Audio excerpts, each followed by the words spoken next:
시편 119편 67절 한 구절만 읽겠습니다. 내가 고난을 당하기 전에는 길을 잃었으나 이제는 주의 말씀을 지키나이다. 이 본문을 가지고 그리스도인을 훈육하시는 방법이라는 제목으로 말씀을 전하겠습니다. 세계적으로 매가 약이라는 말을 사용하고 있습니다. 이것은 불법적이거나 이런 가혹한 행위를 옹호하는 말이 아닙니다. 매를 맞는데 그것이 왜 사람에게 약이 되는 것입니까? 정당한 체벌과 강한 훈육이 올바른 사람을 만들기 때문에 그렇습니다. 이것은 인정이나 종교나 빈부의 차이를 떠나서 사람들이 경험해 보니까 알게 되는 것입니다. 그래서 매가 약이라는 말을 전 세계적으로 사용하는 것입니다. 영어권에서는 매를 아끼면 아이를 망친다고 말합니다. 독일에서는 엄격한 학교가 똑똑한 머리를 만든다고 말합니다. 사람이 어떻게 살아야 하는지를 훈육해야 하는 것입니다. 이쁘다고 오냐오냐 하면서 키우면 우리 어르신들도 아이는 버릇이 없어진다고 말씀하셨습니다. 저도 어릴 때부터 이 얘기를 늘 들었어요. 오냐오냐 키우면 버릇이 없어진다고. 권위에 순종하는 법을 알지 못하는 오만방자한 사람이 되는 것을 막는 것이 바로 매라고 하는 것입니다. 일본에서는 귀여운 아이에게는 이행을 시키라는 말이 있습니다. 집을 떠나면 그때서야 비로소 고생이 무엇인지를 배우기 때문에 그렇습니다. 저는 35년 전 군대 생활 처음 시작할 때 맞았던 그 빠따를 맞았던 장소와 상황을 지금도 기억하고 있습니다.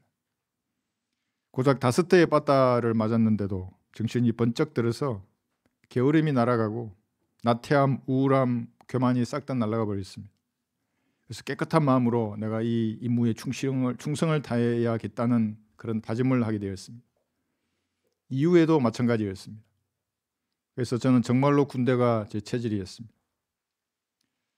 이런 상처를 싫어하는 사람도 있지만 주께서는 이것을 보시고 저를 부르셨다고 저는 믿습니다. 군에서는 훈육관이라는 직책이 있습니다. 생도나 장교 후보생의 군사훈련을 지도하고 병영 생활 전반에 관한 모든 것들을 가르치고 바로잡는 임무를 수행하는 사람입니다. 자기밖에 모르는 그 젊은 20대의 청춘들, 그 민간인의 체질과 습성을 가진 사람들의 내면부터 바꾸어야 하는 일입니다. 쉬운 일은 아니죠. 훈육관은 복장이나 용모를 바로잡습니다. 그 군인들의 복장이나 용모가 항상 단정해야 하는 겁니다. 왜냐하면 그게 수의거든요. 단정하게 입어야죠. 그 어디 뭐 튀어나오고 뭐 찢어지고 뭐 그러면 그게 말이 안 되지 않습니까? 자세나 태도를 바로잡고 생활의 습관이나 언어도 바로잡습니다. 그 쓰지 말아야 할 단어를 쓰면 즉시 시정한다고 이거죠. 그래서 어떤 상황에서도 안일한 불의의 길이 아니라 험난한 정의의 길을 걷는 그런 참 군인으로 만드는 것이 훈육관의 임무입니다. 임관 후에도 개인의 영달을 추구하지 않고 공명정대하게 임무를 수행하는 그런 장교다운 마인드를 구부시키는 것이 훈육관의 임무입니다. 이 기초를 공사를 잘 해야 하는 것입니다. 훈육이 선행되지 않으면 고위 장교가 된 다음에 국회에 나가서도 뻔뻔하게 위정을 하는 것입니다. 재판장에서는 태연하게 거짓말하는 그런 정치 장교를 만들어내는 것입니다. 이번 계명령을 통해서 실제로 그런 권력에 빌붙은 이 썩은 장교들의 모습을 여러분들 보았을 것입니다. 이런 자들은 처음부터 훈육이 제대로 되지 않았기 때문에 자기 배를 우선시하는 미천한 자들로 큰 것입니다. 그래서 전역하고 나가서 한 자리 하려고 그런다고요. 당의 공천을 받았어. 매가 주는 이 효용에 대해서는 성경은 이렇게 말씀하고 있습니다.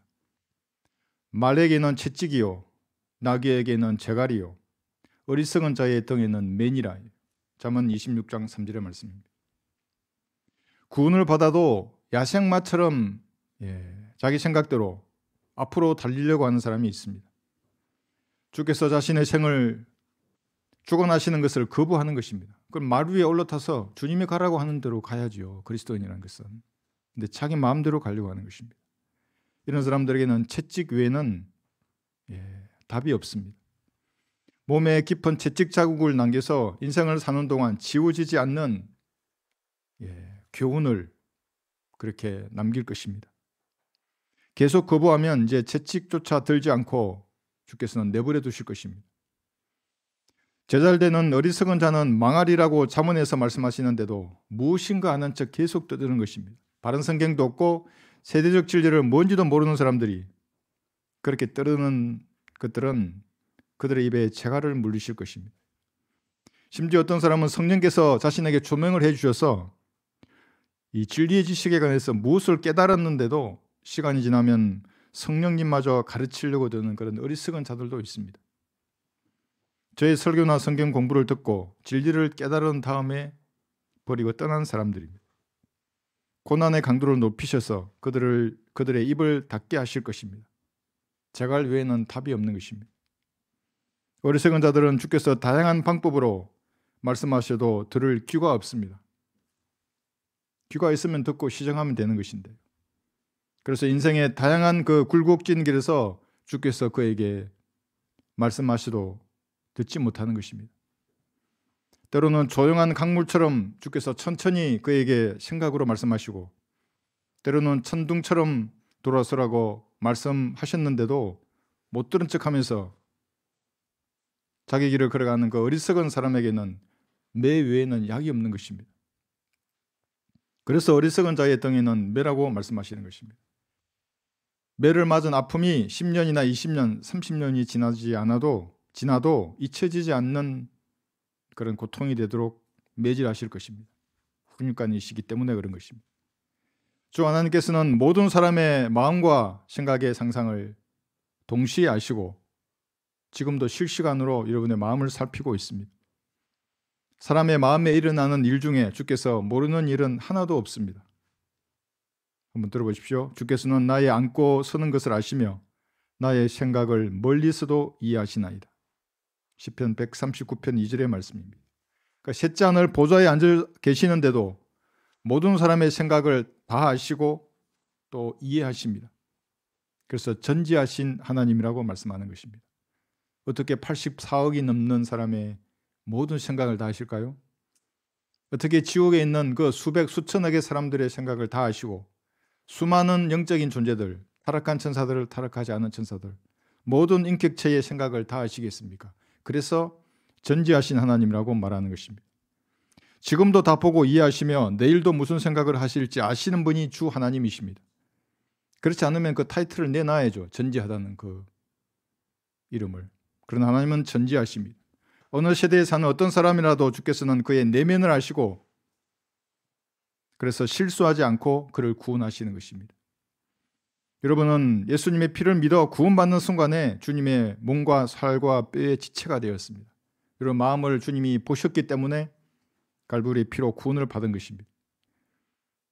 예수님의 피를 믿어 구원받는 순간에 주님의 몸과 살과 뼈의 지체가 되었습니다. 영적인 침례를 통해서 주님의 몸 안으로 잠겨 들어갔습니다. 보이진 않지만 영적인 침례를 다 받은 사람들입니다. 아무도 주님의 몸을 이제 해부해서 여러분을 꺼낼 수 없는 것입니다. 여러분 스스로도 불가능하고 주님의 지체가 된 여러분이 하나님의 몸에서 빠져나와서 구원을 무효화시킬 수 없는 것입니다. 이것은 교회 시대의 성도만이 누리는 특권입니다. 다윗이 받았던 자비보다도 더 확실한 자비라고 하는 것입니다. 한번 들어보세요. 유대인이나 이방인이나 종이나 자유인이나 한 성령에 의하여 우리 모두가 한 몸 안으로 침례를 받았으며 또 모두가 한 성령 안으로 마시게 되었느니라. 고린도전서 12장 13절입니다. 한 성령으로 한 몸이 된 것입니다. 하나님께서도 아버지와 아들과 성령의 세 분의 육격을 가지셨지만 이 세 분은 하나이십니다. 여러분도 구원받는 순간에 죽었던 영이 살아나 성령과 한 영이 되었습니다.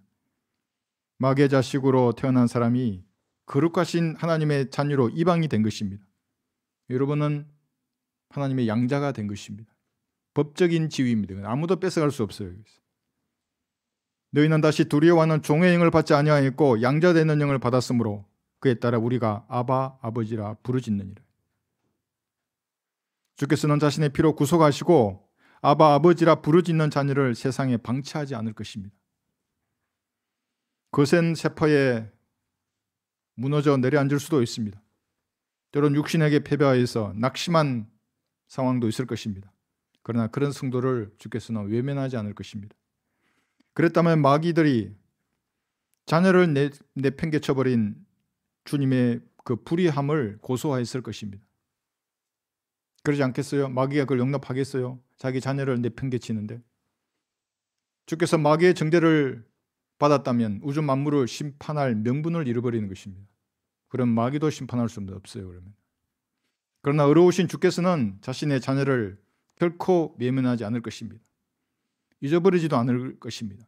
하나님은 불의한 분이 아니기 때문에 그렇습니다.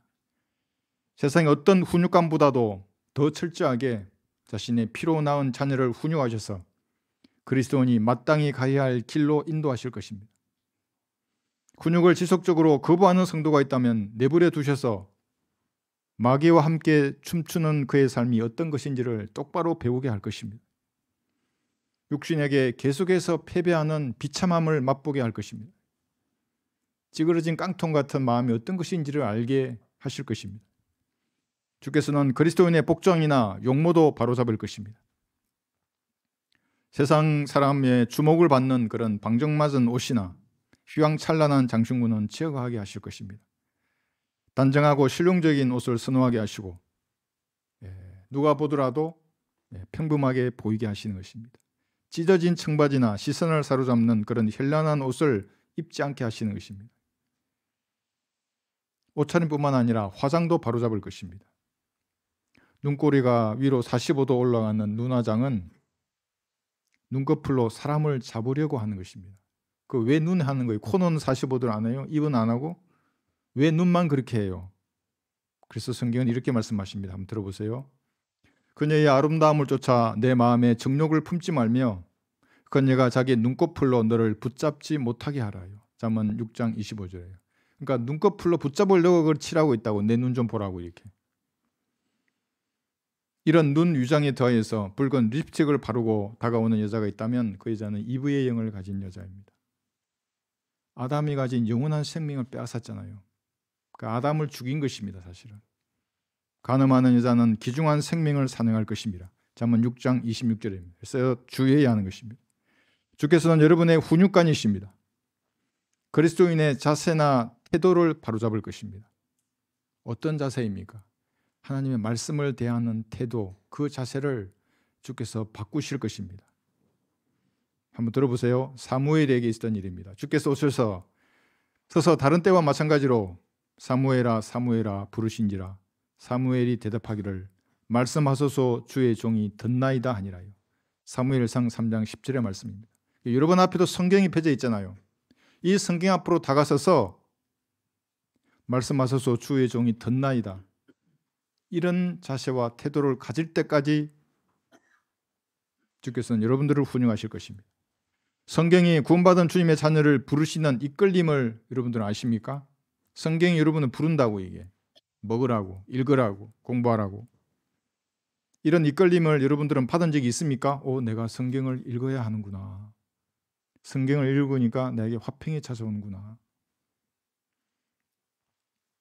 정선된 영적인 양식, 이 영적인 양식으로 자녀를 먹이시려는 이 부르심을 모르는 사람은 그 사람 앞에 강도 높은 훈육이 그를 기다리고 있을 것입니다. 결국에는 말씀을 찾게 만드신다고. 다양한 인생의 굴곡을 통해서. 육신적 훈육의 예는 많이 있습니다. 군대에서. 강도 높은 훈육의 예를 지금도 제가 기억하는데 그 중에 하나가 20대 초반에 비 오는 날 목봉 아시죠? 목봉. 전 목봉이 사실은 키가 크기 때문에 제일 힘들어요. 목봉을 들었다가 놓으면 제 어깨에만 닿는다고. 다른 사람들은 전부 머리 위에 있어요. 어디에 쓰든지 뭐 앞에 쓰든 뒤에 쓰든 제 어깨가 남아나질 않았는데 저 혼자 비 오는 날 오후 내내 했어요. 몇천 개를 셌는지 모르겠어요. 그래서 어깨가 찢어져서 피가 타고 내릴 때까지 주임 원사가 직접 나를 훈육했어요. 그분 지금도 기억해요. 이게 육신적인 훈육입니다. 그러면 사람이 겸손해져요. 아주 그냥 겸손해져요. 풀처럼 겸손해진다고. 구원받은 다음에는 주께서 영적으로 여러분들을 훈육하실 것입니다. 말씀 앞으로 다가서서 말씀하소서 주의 종이 듣나이다. 이런 마음의 자세와 태도를 가질 때까지 훈육은 지속될 것입니다. 하나님 포기하지 않으세요. 여러분들이 빨리 포기하고 말씀 앞으로 다가서는 것이 복 있는 사람입니다. 습관적인 언어도 바로잡으실 것입니다. 저는 이 성경을 알고 20대 이제 중반쯤에 군대 말이 바뀌었어요. 정말로. 한번 욕을 하면 10가지, 20가지를 그냥 이어서 연결하잖아요. 그냥 막 잘한다는 듯이. 제일 먼저 바뀌는 겁니다. 말부터요. 기도하고 성경에 잠기는 시간이 많아질수록 성경이 말씀하시는 대로 말하라고 하는 것입니다. 그 단어와 문장이 그대로 들어간다고요. 아직도 언어가 고쳐지지 않았다는 말은 성경을 안 읽는다는 거예요. 너의 입에서 어떠한 더러운 말도 나오지 아니하게 하고 오직 서로를 세우는 데 필요한 좋은 것만을 말하여 듣는 자들에게 은혜를 끼치게 하라요. 에베소서 4장 29절 말씀입니다. 그래서 말을 내가 실수하면 성령께서 계속해서 양심을 통해 말한다고요. 자백해서 버려야 하는 것입니다. 그러면 여러분의 말은 땅에 떨어지지 아니하고 능력을 발휘할 것입니다. 그래서 여러분이 구령의 도구로 쓰임 받는 것입니다. 조금 더 나아가서 마음의 상상과 생각도 바로잡을 것입니다. 성령께서 그 사람 안에서 역사하기 때문에 그렇습니다. 그렇게 되면 과거에 구축해 놓은 생각의 진지가 다 허물어지고 이제 성경적인 견고한 생각의 진지가 여러분 안에 다시 구축되는 것입니다. 이것이 영적으로 성장한 그리스도인입니다. 성령으로 충만하면 할수록 세상 어디에 내놓아도 뒤처지지 않는 그런 신사와 숙녀가 되는 것입니다. 빌립보서 1장 6절을 한번 보십시오. 빌립보서 1장 6절.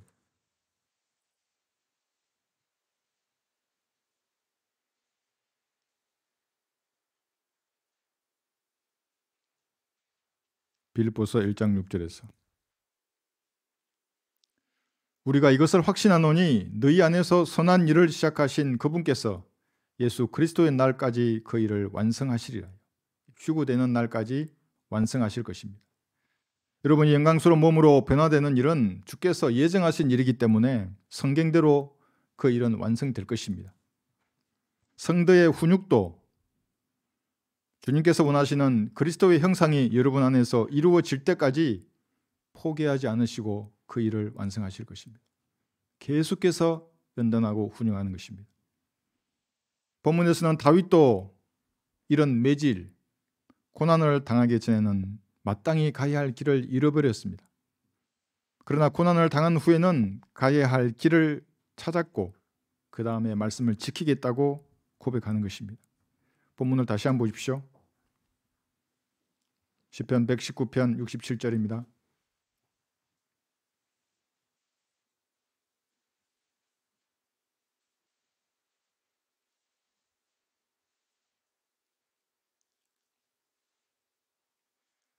내가 고난을 당하기 전에는 길을 잃었으나 이제는 주의 말씀을 지키나이다. 왜냐하면 고난이 주의 규례가 무엇인지를 가르치기 때문에 이렇게 고백하는 것입니다. 68절 보시면 주께서는 선하시어 선을 행하시오니 주의 규례들을 내게 가르치소서예요. 사람에게 적합한 고난과 징계를 허락하심으로 훈육하시는 것은 주께서 선을 행하시는 것입니다. 훈육이 나쁜 게 아니에요. 그러면 그게 나쁜 것이면 주님은 악을 행한 게 되잖아요.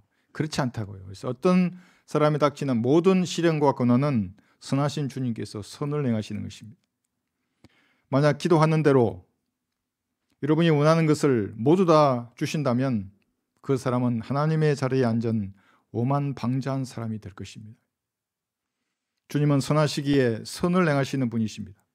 훈육하지 않으신다면 악을 행하게 되는 것입니다. 왜냐하면 자녀를 방치하기 때문에. 그래서 채찍과 재갈, 매를 사용하시는 것입니다. 어리석은 자의 등에 내리치는 매는 그에게 명확한 주의 규례들을 가르치실 것입니다.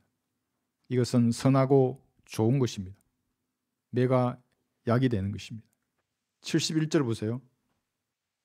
이것을 알았던 다윗은 이제 이렇게 기록을 했습니다. 71절에서 내가 고난을 당한 것이 내게 좋사오니 이는 내가 주의 규례들을 배우게 되기 때문이니이다. 그럼 고난을 당하지 않으면 규례들을 배울 수 없어요. 교만한 자가 뭘 배우겠어요? 하나님이 가르치면 하나님마저 가르치려고 들 텐데. 모세도 하나님의 백성과 함께 고난받는 것을 택함으로써 주의 규례들을 배웠습니다. 그렇지 않았다면 모세는 그런 민족을 이끌어낸 위대한 지도자가 되지 못했을 것입니다. 한번 볼까요? 히브리서 11장에 보시면 24절에서 히브리서 11장 24절에서 26절 보세요. 믿음으로 모세는 장성하여 파라오의 딸의 아들이라 칭함을 거절하고 잠시 동안 죄의 낙을 누리는 것보다 오히려 하나님의 백성과 함께 고난 받는 것을 택하였고 그리스도의 능력을 이집트의 보화들보다 더 큰 재물로 여겼으니 이는 그가 상 주심을 바라보았습니다. 여러분은 더 큰 상을 바라보는 신약의 성도입니다. 당연히 고난 받는 것을 택하는 것입니다. 왜냐하면 그것이 여러분에게 좋은 것입니다. 지금은 좋지 않지만 하나님의 시선에서는 좋은 것입니다. 그래서 고난을 두려워할 필요가 전혀 없습니다. 군용하시는 주께서 주의 규례가 무엇인지를 여러분에게 가르쳐 주실 것이기 때문에 그렇습니다. 고난을 회피하지도 말아야 합니다. 전담 훈육관이신 주께서 최고의 방법으로 여러분들을 바른 길로 인도하시고 말씀을 지키게 하실 것입니다. 매를 통한 훈육은 고전적인 방법입니다. 오래전부터 즉시 효과를 나타내는 훈육의 방법입니다. 자, 한번 다시 22장 15절 한번 보십시오. 다음은 22장 15절에서 사람들이 타성에 젖어버리면 자기도 모르게 어리석게 행하게 되어 있습니다. 아이든지 어른이든지.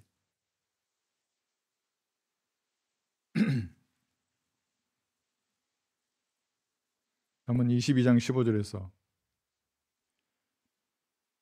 아이의 마음속에는 어리석음이 매여 있으나 징계하는 막대기가 그에게서 이를 멀리 쫓아내리라 했습니다.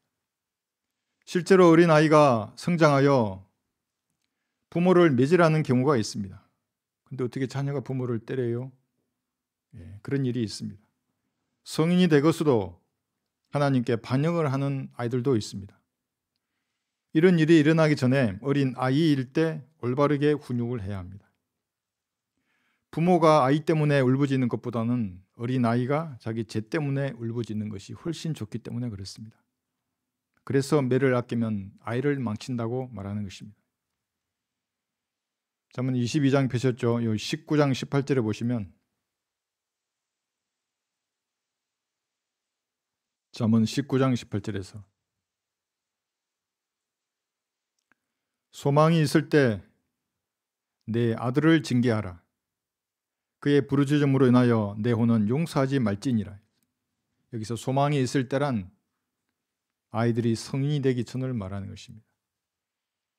어린아이일 때 부모에게 복종하는 아이는 성인이 되어서도 부모에게 순종할 것입니다. 저는 초등학교 시절에 장롱 위에 대나무 해초리가 여러 개가 있었어요. 제가 맞아야 할 때가 되면 저보고 해초리를 가져오라 그래요. 지금도 생각이 난다고요. 그 햇살이 들어오는 그 옛날 시골이잖아요. 그 나무로 된 마루잖아요. 이렇게. 거기 앉으라 그러고 종아리를 그으라 그래요. 빨리 진행을 안 해요. 그냥 빨리 때리고 들어가면 되는데 그렇지 않아요. 천천히 하신다고요. 다리를 그으라고 그러지 않으면 그럼 또 이제 종아리를 딱 들고 훈계를 하시면 부르르 지금도 생각나요. 손이 부르르 떨었다고요. 한 대를 때리고 또 말씀하시고 또 한 대를 때리고 말씀하시고 깊이 바뀐다고요. 이게. 소망이 있을 때 아들을 징계해야 합니다. 주께서도 구원을 받은 다음 영적으로 성장하기를 거부하는 성도를 훈육하실 때 이처럼 매질하실 것입니다. 그것을 사랑의 매라고 하는 것입니다. 자기의 유익을 위해서 부모들은 매질할 수도 있어요. 그러나 주께서는 여러분의 유익을 위해서 매질하실 것입니다. 매질로 훈육하지 않으면 시간이 지나서 영적으로 성장했을 때 교만하게 되어서 자기를 가르친 성령을 오히려 가르치려고 덤빌 것이기 때문에 그렇게 하는 것입니다. 다시 잠언 22장 6절 보세요. 잠언 22장 6절.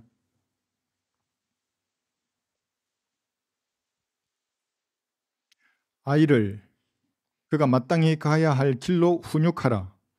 그리하면 그가 늙어도 그 길을 떠나지 아니하리라. 어릴 때 성경으로 아이를 훈육하지 않으면 나이가 들어서 그 사람은 가지 말아야 할 길로 들어서게 될 것입니다. 말씀과 무관한 삶을 살게 될 것입니다. 육신적인 악한 생각의 열매를 노년에 거둘 것입니다. 마땅히 가야 할 길이 무엇인지 아이에게 본을 보이고 부모가 묵묵히 그 길을 걸어가야 하는 것입니다. 그럼 성인이 된 아이는 어떻게 하는 거예요? 이제 더 이상 소망이 없는데 주님 앞에 맡겨야 하는 것입니다. 이게 무슨 말인지 모르시면 여러분 기도할 때 정직하게 자녀들을 주님 앞에 맡겨야 해요. 주께서 훈육해 주시도록. 때릴 수 없잖아요. 성인이 된 아들을. 성경에서 훈육은 징계와 자기 부인입니다. 내 아들아 주의 징계를 멸시하지 말고 그의 나무라심을 싫어하지 말라고 했습니다. 기꺼이 자기 안에 거하시는 성령께서 양심을 통하여 말씀하시는 그 책망에 순종할 준비가 되어 있어야 합니다. 여러분 준비가 되어 있습니까? 그리고 나무라심에 정직하게 반응하여서 주께로 다가서서 아뢰면 여러분의 삶이 조금씩 바로 잡히는 것입니다. 간단해 보이지만 이렇게 여러분 안에 거하시는 주님과 교제해야 합니다. 이것이 주께서 그리스도인을 훈육하는 한 방법이기 때문에 그렇습니다. 그 다음은 자기 부인입니다. 누가복음 9장 23절 볼까요? 그래서 구원받을 때는 믿으면 되니까 좋다고 구원받지 않습니까? 구원받으면 이제 조금 달라요. 훈육을 위해서 징계가 있고 누가복음 9장 23절에는 자기 부인을 말하고 있습니다. 그러니까 자기 자신이 죽었다고 여기라는 거예요. 누가복음 9장 23절 보세요. 그래서 구원받으면 이제 긴 여정이 시작되는 겁니다. 훈육의 여정입니다. 이것이. 누가복음 9장 23절 또 그들 모두에게 말씀하시기를 누구든지 나를 따라오려거든 자기를 부인하고 날마다 자기 십자가를 지고 나를 따르라 하요. 자기 부인도 어려운데 이제 십자가를 지고 따르라고 해요. 주님이. 그래서 제자가 되기는 쉬운 일이 아니죠. 자기를 내세워놓은 사람은 성령의 능력으로 십자가를 지지 못할 것입니다. 화려하게 차려입고 다니면서 자기가 좋은 사람이라는 평판을 듣고 싶은데 어떻게 수치스러운 십자가를 지고 주님을 따를 수 있겠습니까? 박수나 받고 살아야죠. 훈육을 거부하는 사람입니다. 주께서는 성경을 통해 이러한 성도를 훈육하실 것입니다. 방치하신다면 마귀가 즉각 고소할 겁니다. 네 자녀를 왜 저렇게 방치해도? 흑암의 세력에 장악한 세상의 더러운 오염을 씻어내는 유일한 방법은 말씀밖에 없습니다. 성경을 통해서 그리스도 주님은 훈육하시는 것입니다. 아버지의 진리로 그들을 거룩하게 하여 주옵소서. 아버지의 말씀은 진리니이다. 요한복음 17장 17절의 말씀입니다. 아버지의 말씀을 여러분 가지고 있습니까? 이게 이제 영어나 헬라어가 아버지의 말씀이라 그러면 이제 여러분은 죽어도 이 말씀을 가질 수 없어요. 한국 사람인데 어떻게 영어로 된 최종 권위를 가질 수 있겠어요? 그죠? 원본의 말씀이 한글로 보존된다는 믿음으로 번역한 성경이 곧 진리입니다. 근데 그런 믿음으로 번역한 성경은 우리 한글 킹제임스 성경밖에 없어요. 헌킹이나 표킹, 근본킹을 왜 제가 뭐라 그러냐면 이 사람들은 영어 킹제임스 버전이 한국 사람 주제에 이것이 하나님의 말씀이로 믿으니까 계속 공격하는 것입니다. 번역자의 머리를 숭배하는 이단들입니다. 이 사람들은. 여러분이 말씀을 읽지 않으면 세상의 더러움이 여러분의 생각을 어지럽힐 것입니다. 말씀을 공부하지 않으면 여러분의 마음을 더럽히고 입과 눈, 코, 손, 발을 세상의 오염이 더럽힐 것입니다. 그리스도인을 깨끗하게 만드는 것은 하나님의 말씀밖에 없습니다. 요한복음 15장 5절 한번 보십시오. 요한복음 15장 5절.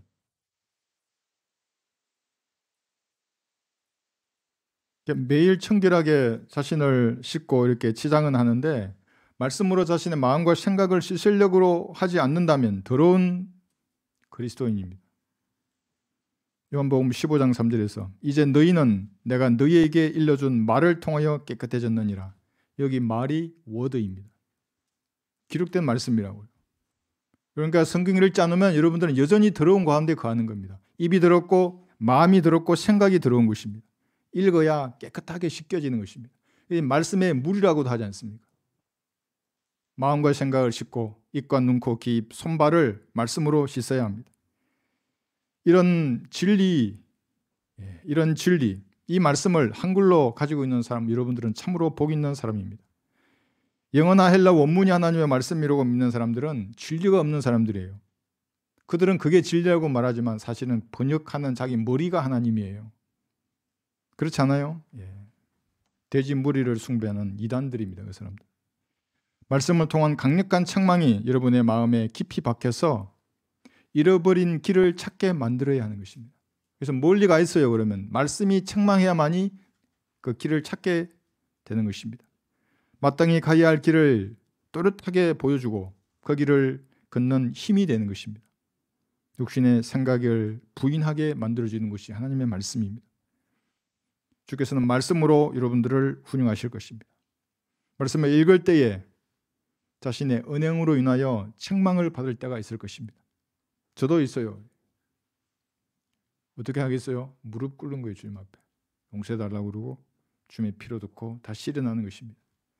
말씀을 가까이에 두고 그래서 읽고 듣고 묵상해야 하는 이유가 여기에 있는 것입니다. 들어보세요. 현명한 사람을 한 번 책망하는 것이 어리석은 자를 100번 때리는 것보다 더 깊이 박히느니라요. 잠언 17장 10절이에요. 그래서 주님도 이걸 알고 계세요. 그래서 여러분이 말씀을 펴서 읽으면 여러분 마음에 깊이 박히는 것입니다. 욥은 이런 영적인 양식을 필요한 한 끼의 음식보다 더 귀하게 여겼습니다. 이것이 바로 그리스도인의 자세가 되어야 합니다. 내가 그의 입의 말씀들을, 여기도 워드입니다. 기록된 말씀이에요. 내게 필요한 음식보다 더 귀히 여겼도다. 욥기 23장 12절의 말씀입니다. 보존된 말씀에 근거한 설교를 들어야 합니다. 하루에 한 번은 강력한 설교를 들어야 합니다. 그래야 내가 길을 떠나더라도 즉시 되돌아오는 겁니다. 말씀을 올바로 나누어 공부한 성경적 설교는 그것이 생명의 말씀이라고 하는 것입니다. 극동방송은 죽은 말씀입니다. 변기된 성경으로 마귀의 교리와 하나님의 교리를 섞어서 말하는 설교를 듣는 자들은 영적으로 망하게 될 것입니다.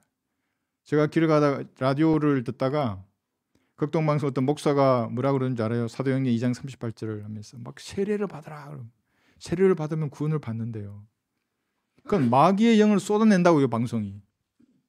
성경에 어디에 세례가 있어요? 영어나 헬라어, 너희들이 좋아하는 히브리어에 어디 세례가 있어요?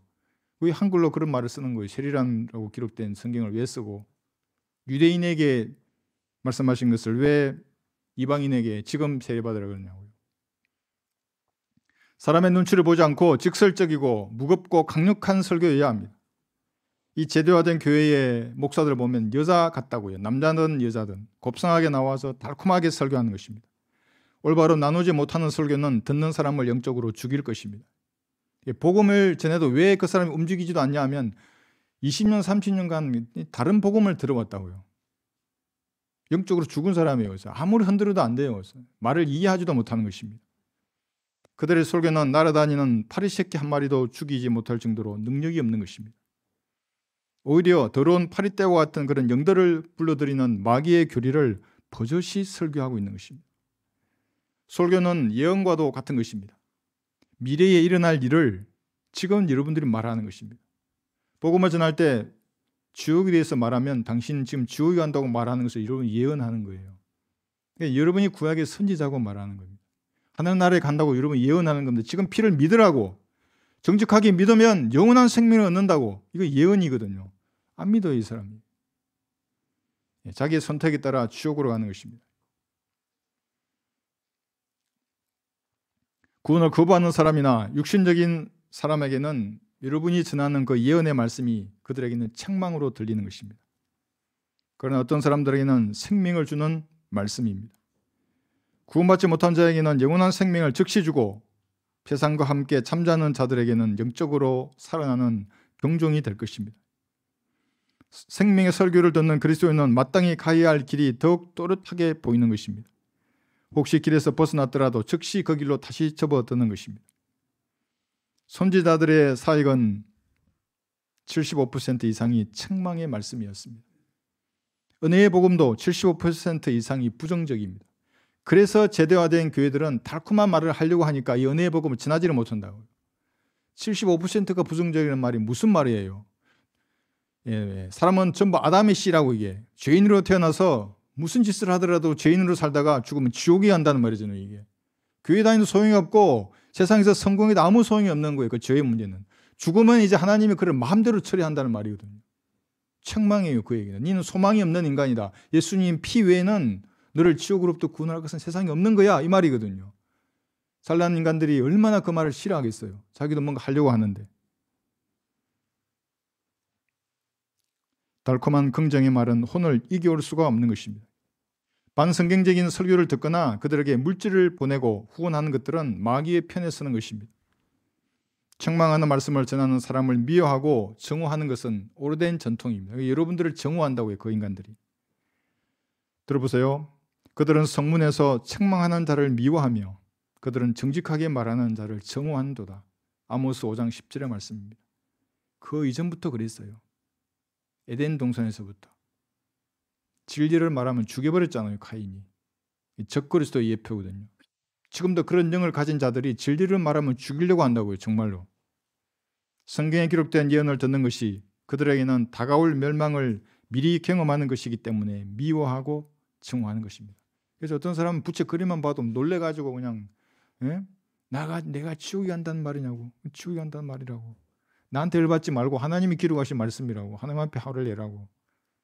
뜨겁기라도 화를 내면 구원받을 수도 있겠죠. 그 인간이. 성경에 기록된 예언을 듣는 것이 그들에게는 다가올 멸망을 미리 경험하는 것입니다. 나단은 다윗을 책망할 때 당신이 그 사람이라고 직설적으로 말했습니다. 바로 당신이 그 사람이라고. 책망의 말씀이 깊이 박힌 목처럼 역사했던 것입니다. 여러분들도 구령할 때 처음에 이렇게 인사를 하고 그 다음 단계로 나가잖아요. 이렇게. 그러다가 이제 내가 말씀의 칼을 뽑아서 찔려야 되겠다고 말하면 당신은 반드시 치우게 하는 거라고 말해줘야 합니다. 방법이 없다고. 뭐 교회 나가면 죄를 안 짓는 거 아니냐고. 성당이나 절간은 죄를 안 짓냐고. 예수님의 피 외에는 어떤 것도 죄 문제를 해결할 수 없다고. 나한테 지금 들었지 않냐고. 제가 용서되었다고. 하나님의 피라고. 이거는 지금 믿겠다고 주님 앞에 말하면 선물을 받는 것이라고 말해야 하는 것입니다. 선지자와 같은 것입니다. 성경으로부터 멀리 떨어지고 주님과 진지하게 교제하지 않으면 누구든지 오만방자한 사람이 될 것입니다. 그리스도인이 책망으로 훈육을 받기 위해서는 그래서 성경적인 설교를 듣고 올바른 말씀을 가까이에 두어야 하는 것입니다. 또 한 가지 훈육의 방법은 날카로운 가시로 성도를 훈육하는 것입니다. 이 가시는 사도 바울의 몸에 지니고 있었던 것입니다. 고린도후서 12장 7절을 한번 보십시오.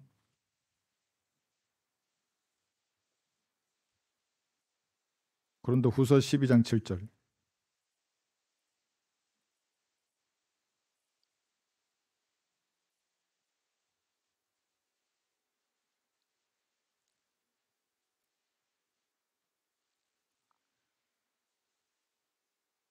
지극히 위대한 계시들의 풍성함으로 인하여 내가 착오하지 않도록 육체의 한 가시 즉 사탄의 사자를 내게 주셨으니 그가 나를 쳐서 자고하지 못하게 하려 함이라. 바울은 셋째 하늘을 다녀왔어요. 지상으로 다시 왔어요. 올라가서 다 보았어요. 다 기록하지 말라고 할 정도로 그 신비스러운 광경을 다 보고 내려왔어요. 근데 여러분들은 그 당시에 어느 누구도 가지지 못한 향상된 진리의 지식을 알았어요. 이제 충분히 자고할 만한 거예요. 어떤 형태로든지 가시가 있을 것입니다. 인간의 교만을 제거하는 가장 효과적인 방법은 가시입니다. 그를 찌르는 고통이 그 사람을 겸손하게 만드는 것입니다. 사도 바울은 계시의 풍성함으로 인하여 눈병이 있었으며 그보다 더 많은 질병들 때문에 평생 의사인 누가를 데리고 다녔습니다. 박해나 핍박이나 고난에 더하여 교회에 관한 염려로 힘들었던 사도 바울인데 왜 질병을 고쳐주지 않는 것입니까? 왜 연약한 상태로 그런 사역을 수행하게 하셨습니까? 그냥 고쳐주셔서 건강한 육신으로 하나님을 섬기게 하면 될 텐데 주께서는 왜 바울의 질병을 고쳐주지 않은 것입니까? 겸손하게 자신을 낮추어야만 성령께서 능력을 주시기 때문에 가시를 허락하시는 것입니다. 주께서 구령하는 데 필요한 지혜와 용기를 주지 않으시면 누구도 구령의 도구로 쓰임받을 수 없습니다. 그러면 그리스도인 흉내만 내다가 인생이 끝나는 것입니다. 설교하는데 그리고 가르치는데 주께서 능력을 주지 않으시면 종교적으로 화려한 말이나 하고 사람들의 박수나 받고 귀나 간절히 피다가 인생이 끝나는 것입니다.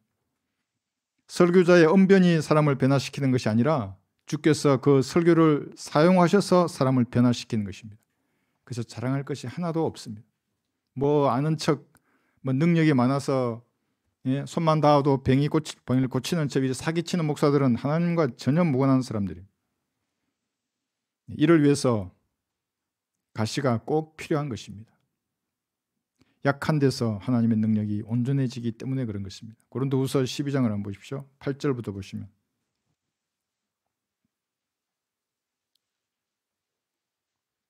7절 읽었죠? 8절부터 10절을 보시면 이를 위하여 3번이나 그것은 가시죠. 질병입니다.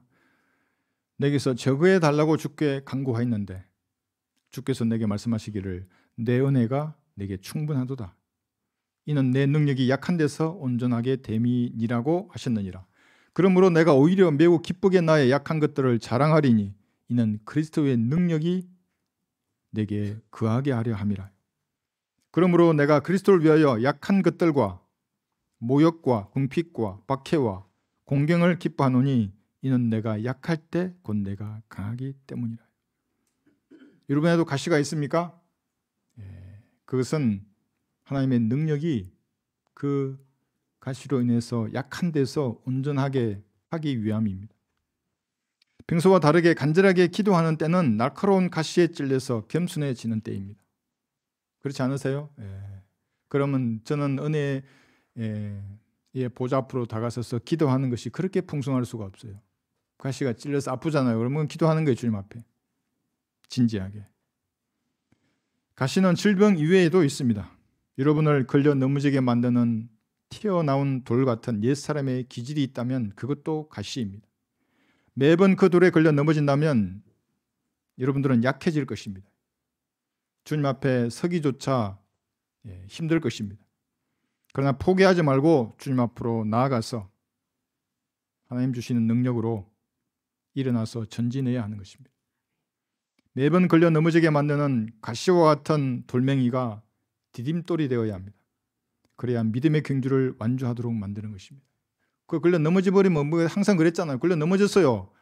그러면 오래 시간 끌지 말고 갈보리 피 앞으로 다가서는 거예요. 나 같은 죄인을 무슨 염치로 주님 앞에 올 수 있습니까? 저에게 자비를 베풀어 주셔서 예수님의 피로 저를 용서해 주시고 다시 일어서게 해 주십시오. 그래서 일어서서 앞으로 전진해야 하는 것입니다. 가시가 없다면 자신의 체험을, 자신의 돈이나 사회적 지위를 또 세상에서 받은 교육으로 인하여서 교만하게 될 것입니다. 주께서는 그것을 아시기 때문에 가시를 허락하신 것입니다. 강하다고 말하는 자에게 어떻게 비둘기와 같은 순결한 성령께서 그에게 능력을 줄 수 있겠습니까? 그래서 잠잠하시는 거예요. 그런데 여러분 약해지면 성령께서 다시 여러분에게 지혜와 능력을 주시는 것입니다.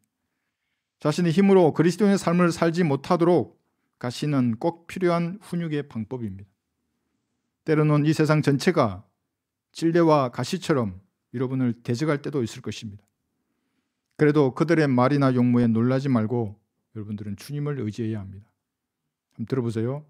인자야, 찔레와 가시가 너와 함께 있고 내가 정갈 가운데 거한다 해도 너는 그들을 두려워 말며 그들의 말도 두려워 말라. 그들은 반역하는 집이지만 그들의 말을 두려워하지 말고 그들의 용모에 놀라지도 말라. 그들이 듣든지 그만두든지 간에 너는 내 말을 그들에게 구할지니 이는 그들이 가장 반역을 잘함이라. 에스겔 2장 6, 7절의 말씀입니다. 여기 말이 워드예요. 기록된 말씀을 전하는 것입니다. 가지가 주는 아픔과 고통은 여러분을 겸손하게 만들어서 약한 데서 주시는 하나님의 능력으로 온전하게 될 것입니다. 근데 강해요 내가. 그러면 성령님께서 그냥 잠잠하신다. 그럼 내 힘으로 살아야 돼요. 인생이 얼마나 힘들겠어요. 영적으로 아무런 일도 할 수 없는 것입니다. 세상은 이익이 많으면 경건한 것으로 착각하고 있습니다. 그래서 종교 시설을 크게 건축하고 사람을 많이 모아서 자신의 경건을 입증하려고 하는 것입니다. 이런 사람들에게 매질이 무슨 의미가 있겠습니까? 교회를 부흥시켜야 되는데 책망을 당하고 가시를 안고 살거나 감옥에 투옥되거나 박해나 질병이 있으면 아마도 저주받았다고 말할 것입니다. 그러나 한평생 가시를 안고 살던 바울은 모든 것을 손실로 여겼습니다. 눈으로 보기에 사도 바울은 아무것도 없었습니다. 그러나 사실은 모든 것을 가졌던 사도였습니다. 그리스도의 심판석에서 그것이 드러날 것입니다. 더 좋은 부활을 얻고 고귀한 부르심의 상을 얻기 위해서 다른 것은 배설물로 여기고 핏들을 향해서 쫓아갔습니다. 그러나 이런 자들이 보기에 사도 바울은 저주받은 자였습니다. 그래서 여러분들은 다른 지체들이 훈육하시는 주님으로부터 매질을 당하거나 책망을 듣거나 가시로 찔림을 받을 때에 비난하지 않도록 주의해야 하는 것입니다. 그럼 훈육관을 비난하는 겁니다. 주님을 비난하는 것입니다. 보이는 것이 전부가 아닌 것입니다. 그리스도인은 다른 사람이 아니라 늘 자신의 포도원에서 나는 열매를 살펴보아야 합니다. 내 포도원이 과연 풍성한가? 내가 영적으로 장사를 하였는데 이것이 주님 앞에 내가 드릴 만한 것인가? 덩충에는 없는가? 내가 주님 앞에 설 때까지 이것이 남아있을 것인가를 생각해 보아야 합니다. 그리고 주께서는 사랑하시는 자를 징계하시고 받으시는 아들마다 매질하신다는 말씀을 늘 유념해야 하는 것입니다.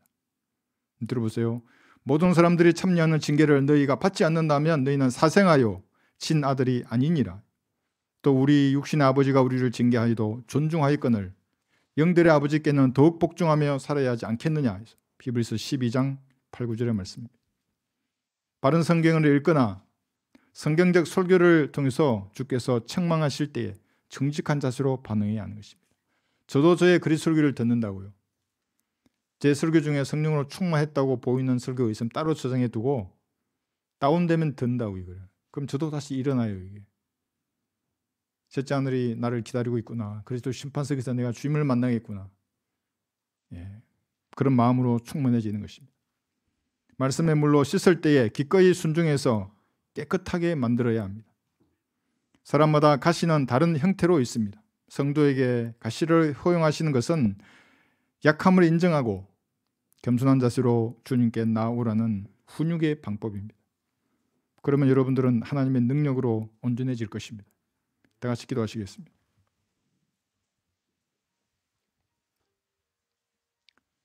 이 말씀을 듣다가 그럼 찔림을 받은 것이 있습니까? 자백해야 할 죄가 있습니까? 훈육하시는 주님을 실망시켜서는 안 되는 것입니다. 조용히 말씀하실 때도 있고 큰 소리로 여러분 안에 울림을 주실 때도 있을 것입니다. 말씀에 정직하게 반응하여서 자백해야 할 죄들을 씻어내고 참신한 자세로 주님을 섬기겠다고 고백하는 귀한 시간이 되시기 바랍니다.